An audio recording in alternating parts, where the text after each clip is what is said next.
All right, guys, SOCCERWORLD Fan TV. Actually, it is a little bit late at the night and everything. Giving him a fair play. He's giving a reaction at the end of the night. We have Sid back. Um, I don't know, man. Like, obviously, I think you would be disappointed with the draw, knowing your record and whatnot. But do you think that with the players that Arsenal did have out, do you think that it was golden chance squandered? Yeah, I certainly think that was an opportunity to be had. We had the chances to score the goals. Arsenal had their best defender, best winger, and best player out, and that's an opportunity you have to take. And I think either the games, the title challengers, like the genuine title challengers, would win.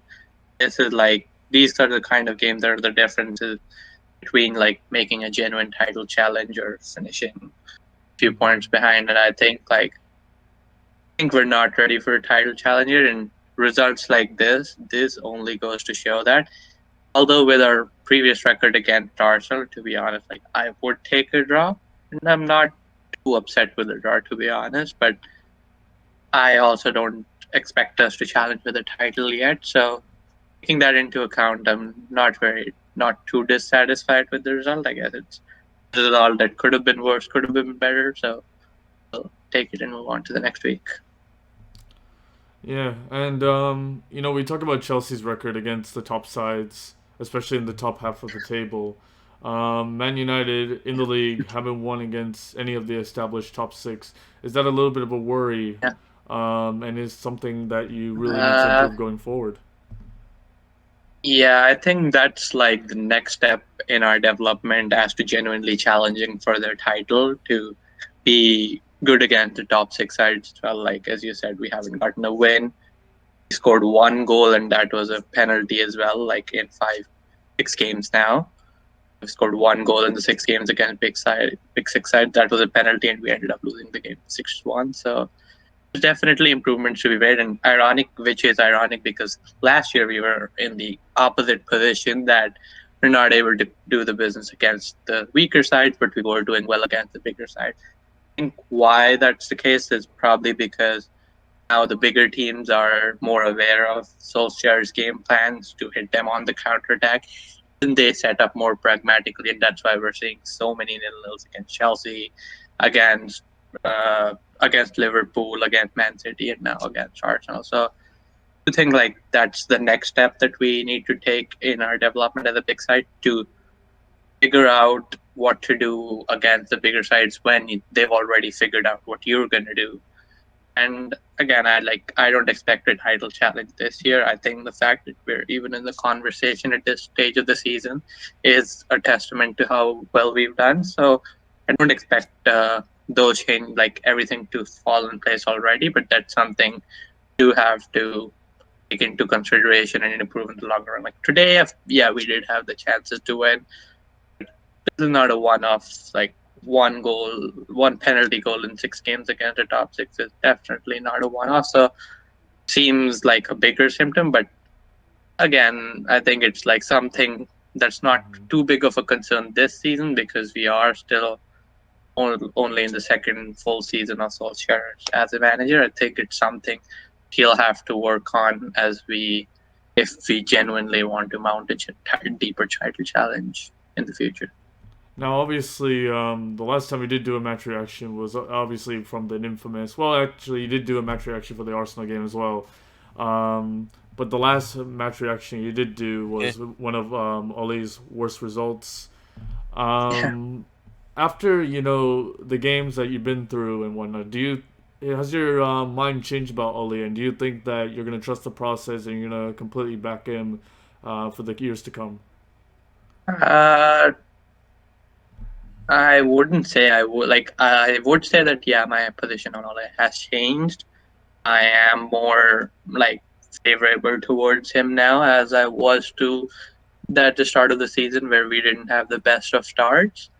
Part of the reason is also the guy who I believed is the best manager to lead us forward is now employed at PSG. So I think there's not really many other choices. So I think we should stick with it. And we have improved in our style of play. We're scoring goals, playing in more of a way you'd expect Manchester United to play, getting those results against the smaller sides on a consistent basis. So I certainly do think that, yeah, like he has changed my opinion from back then, but wouldn't say I'm like gonna believe for the years to come, because like every year is like a building block, right? You have to keep developing on and on. You can't be happy with what you have. Mm-hmm. And even though this season I'd be happy even finishing third, as long as we finish closer to the sides. We finished like 15 points behind second and 30 points behind third last season, 31. Mm-hmm. So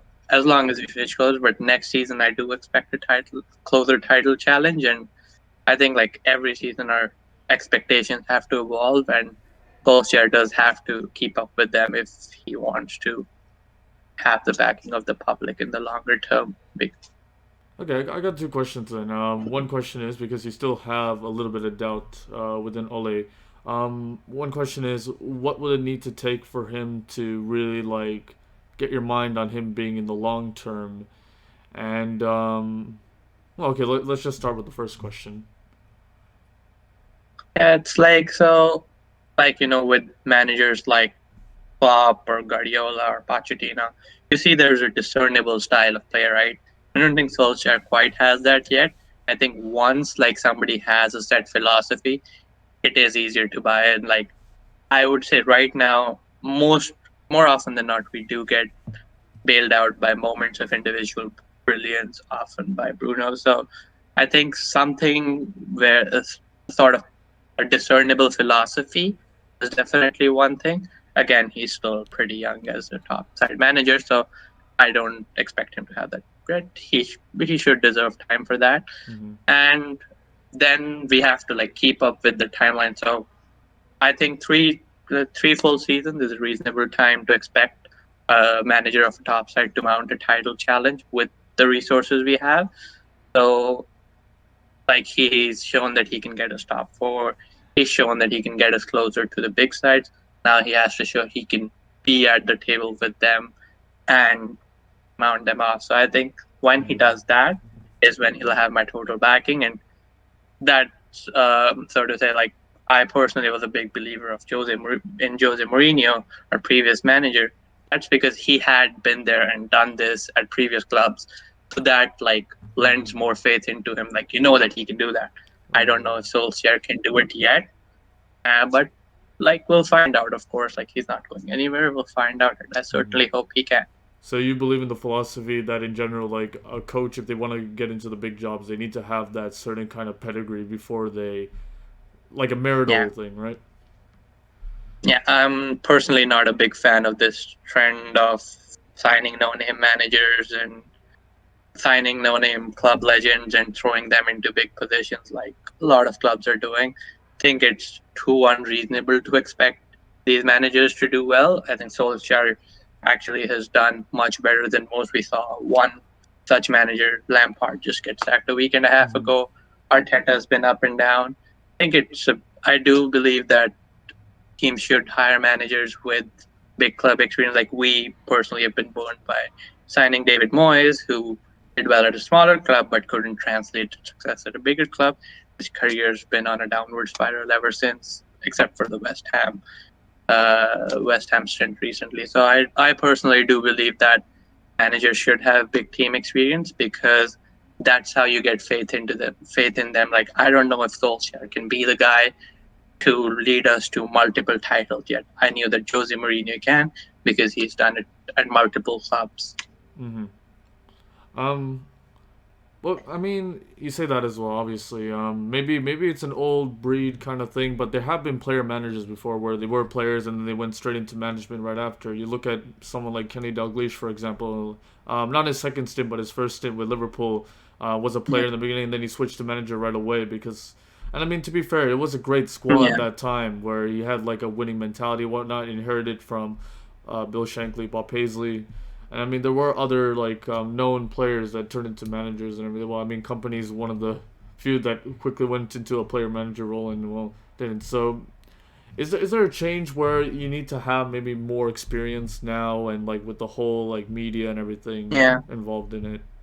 Yeah, that's what I think. Like, man, like, yeah, I'm not again like big players coming into managerial role. Like, I would want somebody who's like, it's obviously better to have somebody who is like knows the ways of the club, like Solskjaer does, and is like a cult hero and well accepted around the club as your manager. I just think like, as opposed to say Arteta, who had absolutely no managerial experience, or Solskjaer, who have much success in the Premier League last time, I think managers should like prove themselves maybe at a smaller level and work their way up the ladder before they get the big job. And of course, there's going to be exceptions, and some of these managers are going to do well. Like Pep was one who came straight into Barca and won the Sextuple his first season. Zidane won 3 Champions League. There's going to be exceptions, but I still think like clubs should be more conservative and like give managers who've worked their way up the ladder as opposed to just making somebody your manager because they played for you a few years back. Mm-hmm.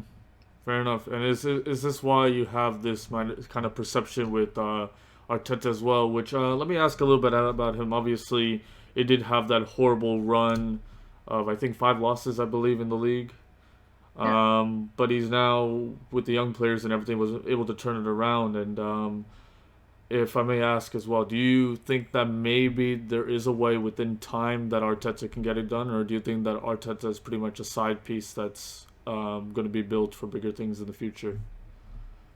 I do think that he can get it done, and like at a club like Arsenal, where now the expectations are much less than say a United. Like the way that the season's been going, Arsenal fans will probably be happy with the Europa League spot, the start of the season. Or if you said 3 years ago, are you guys going to be happy with the Europa League spot? They weren't. But I think the expectations are reinvented, as opposed to a club like Chelsea or Man United, where you still need to be in the top four to prove yourself. So I think at a club like Arsenal, he will get the time, but but they do need to make investments to be for him to be successful, and that's something I doubt Arsenal is the kind of club to do. So I do personally think like he will have ups and downs. Lampard also had ups and downs. I don't think he will actually eventually succeed, even if he might be a very shrewd footballing mind, because Arsenal will not give him the resources to succeed at a higher level, because Arsenal is just the kind of club that don't invest the resources to compete with the top clubs in this. Mm-hmm. And one final thing I want to ask: next match is obviously Southampton. Where, to be fair, in your last match against Southampton, you showed a level of resilience within that match. Do you think that same spark will be needed coming into the next game, where you really need to show that kind of character to really and truly bounce back, to put yourselves back on Yeah, track? absolutely. Yeah, absolutely. And Southampton have been playing really well. So I think like now, given that we've got 2 games without a win, and Leicester are a point behind with a game in hand, Liverpool are 4 points behind with a game in hand, all those clubs are going to start catching up. So I do think that we do have it in our squad to bounce back. We've bounced back from much worse runs at the start of the season or in the previous season. So I would say this was probably a minor blip, and I do think like we can bounce back and get that kind of spark that we had in the last comeback again we had against Southampton. All right, man. That's all I gotta say. Thank you so much for your opinions of the game and everything. And I know it's been, to be fair, it was very exciting, obviously, in terms of like the game being planned out. But I think a 0-0. I mean, how many 0-0 big games have we had this season? We had like Man United versus Yeah. Chelsea. United have had 4 out of 6. 4 of our big 6 games have been nil-nils. One was a 1-0. I think Spurs have probably had Spurs are probably the kind of team to have a nil-nil or so. No, you had it against Chelsea. You had it against us. Yeah, You had I it. mean against other. Yeah, we had against Chelsea, we had against Arsenal, Liverpool, and City. 4 out of 6 big sides we've had nil-nil. I think it's just probably side setting up conservatively at the start of the season because everything's so close. All the teams are so close that they're just afraid to not lose than to risk it to win. That is true. That is true. But hopefully we can see more exciting games. And as Yeah. always, if you do like his opinions, please give a like. Please share the video. And of course, subscribe to the Soccer World channel for more great content. Thank you so much, Sid, for coming by. And hopefully to see you again, man. You too. Bye. And as always, y'all take care and peace.